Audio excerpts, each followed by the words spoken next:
Hey folks, I'm Adam. And I'm Amy. And we're gonna tell you about a scam that we experienced firsthand. It's called the Tuk Tuk Scam. This is something that happened to us in Thailand. We're gonna give you our story, what we intended to do, what happened, and then how you can avoid it. And then we're gonna cover a few additional tips and tricks to not getting scammed in Thailand. You ready to kick it off? Let's do it. Right about now. So what was our plan, Amy? So we heard from the concierge at our hotel that there's a water taxi less than a mile away, and that the water taxi would take you several spots across the river, including the Siam Mall and some of the temples, and that it was very inexpensive to take the water taxi. They gave us directions on how to walk there, and at first we thought we'd just walk out of our hotel and walk the 3/4 of a mile to the water taxi. Okay. However, then a man in a tuk-tuk came up to me. As soon as we got out of our hotel, and we immediately told them, like idiots, we should not have done this. This is a tip. Don't tell people that it's your first day in Thailand, or that you've never, or that you're new, or that you've never been there before, because then they just see huge dollar signs and mark right all over you. Yeah. So don't tell people that it's your first day. We immediately, excitedly told him, it's our first day, we just got here, we're trying to get to the water taxi. Yeah, because we're going to the temple across the street. Well, he tells us, oh, I can take you there in my tuk-tuk. Seems fair. What could go wrong? He quotes us a price, and we, again, being brand new to Thailand and not really familiar with the pricing and what's a fair price for different things, he quoted a price that was about 30 cents USD. And we thought, super cheap. Oh my goodness. It was like 10 baht or something, like something fairly cheap, right? Super ridiculously cheap. Yes. So, so inexpensive that we would be stupid not to get in his tuk-tuk and have him take us the 3/4 of a mile to the water taxi. Yeah, and it was a fun trip, except for the fact he didn't take us to the water taxi area we wanted. No. He decided that he was gonna take us probably 15 minutes into Bangkok, drop us off at a water taxi service that did a full tour that he gets a commission from. So where we paid 30 cents to get there, now he drops us off. We're in the middle of nowhere, like a very seedy neighborhood. Yeah. And not touristic. We've got two options at this point. The obvious option of pay $65 a person and take the water taxi instead of like 65 cents. Right, because this is water taxi is clearly his friend. He gets a commission, and this is a professional tour. And I think they wanted $80 a person, actually. Yeah, I think you're probably right. It was quite expensive. I remember thinking like, oh man, like I wouldn't do this in the U.S., much less in Bangkok. That's a lot of money for the tour that they were offering, instead of the 60-cent water taxi that we intended to take. But then, the only way out of that area was to pay him as a taxi to take us to another location.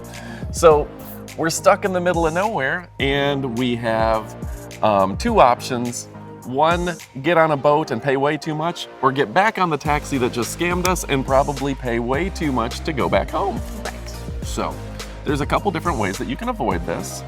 One of the things that you're gonna look for is that you're gonna look for a taxi that actually has the word taxi on it and has a yellow license plate. That means that they are licensed through the state.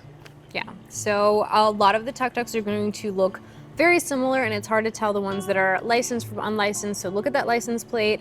Look on the roof. They will have something that designates that they are an actual taxi, and that way you know that you're getting a more legit service. Yeah, there's a guy, actually a local, who told us to stay away from the taxis that are just white plates and that don't say taxi, the tuk-tuks that say that, because those are just guys with motorcycles, and they're not regulated. Right. Not regulated. Not to say that you'll have a bad experience every time, but he definitely told us to go with the yellow plates and with the word taxi on the top. Right.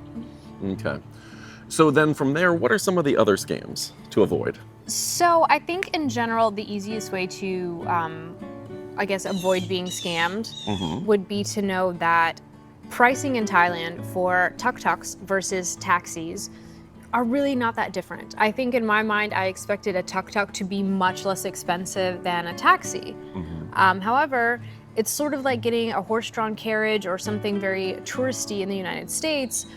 You don't necessarily pay less for that service. It's a fun thing. It's definitely It something might be that like $2 or $3 less, but it's not an exorbitant difference in price. Right, exactly. It's not something that is super cheap. So just know that if you get quoted a price that is very, very cheap, most likely this is something that is They're gonna a make their money scam. somewhere else. They're gonna make their money somewhere else. They're gonna take you to not the location that you said you wanted to go to, and they're gonna take you somewhere where they get a commission or a kickback, and it's going to be heavy on that sales. Now, you have to figure out if that's your definition of a scam, because if somebody says, hey, $1, I'll take you around for an hour, okay. And if I happen to buy something, he earns a commission. That may or may not be a scam, but just be very careful. If you've got someplace you need to go, negotiate that first. Always negotiate the price of your taxi or tuk-tuk before you get in, which brings me to 2 points. Our hotel would actually do that for you. So if we ask the concierge, hey, I would like to go to the water market or wherever you want to go, they can go ahead and say, okay, we'll call somebody and that'll be $7. And it's much nicer to have somebody who knows what it should cost negotiate that for you. Also, over time, we learned we're not sponsored by this app, but we downloaded an app called Grab, which is very popular over there. It's pretty much their Uber, but the nice thing about it is you can pick tuk-tuk, you can pick car or like a SUV, that sort of thing. Motorcycle even, yeah, anything. And it sets the price in advance and pays, you pay that amount, which is much easier. I think the big difference with Grab is you still have to pay cash versus it paying through the app. At least we did. There may be a way to pay through the app. You just have to make sure and double check, because sometimes, you might have an unscrupulous driver that is being paid through the credit card and still ask you for cash. So just make sure you know exactly which one you clicked on, because you do have the option in paying in cash, which is a little bit unlike Uber in the United States. So just make sure you know which one you selected and follow up on that. Another potential scam that you can get even from the apps is if you book your ride through the app on your phone, and then somebody shows up and they say they're your cab or your taxi or your tuk-tuk or motorcycle, make sure it's actually them. Because the way those services work, and it's much more common over there, is that if somebody else picks you up, now you have to go pay them, and it'll charge you in the app because you didn't show up to your actual one. And so there are people, there are people that intentionally send their friend to go pick you up, say that they're Steve or whatever, get you away, and then charge you for that ride, and you're also being charged because the ride started on the app. So just kind of be careful. Right. But the big thing that you should take home from this is always negotiate your price in advance. Yes. Look for those tuk-tuks that say taxi. Know that if you use an app and you negotiate in advance or use your concierge, it's not that much more expensive to take an actual car. Right. And overall, just kind of be cautious. I would say in general, you're always going to get a better price if you do have either the Grab app or your concierge or your new local Thai friends negotiate on your behalf than if you are negotiating on your own. One of the times that we were coming back from getting a massage, I checked the app to see what the price should be. So when the local cab driver says they'll be $27, and I'll be like, it is $7. They'd be like, okay, it'll be 12. Like, he may not give you the low price, but it'll help your negotiation. Some leverage. Yeah. So, but yeah, overall great. Make sure to take advantage of the official water taxis across the river. Yeah, those because are great. They're literally 40, 50 cents, and they will take you to the next stop, next stop, next stop. That's how we got to the Siam Mall. We'll have some overlays of that. And make sure you click that subscribe button. We really appreciate and we love you guys.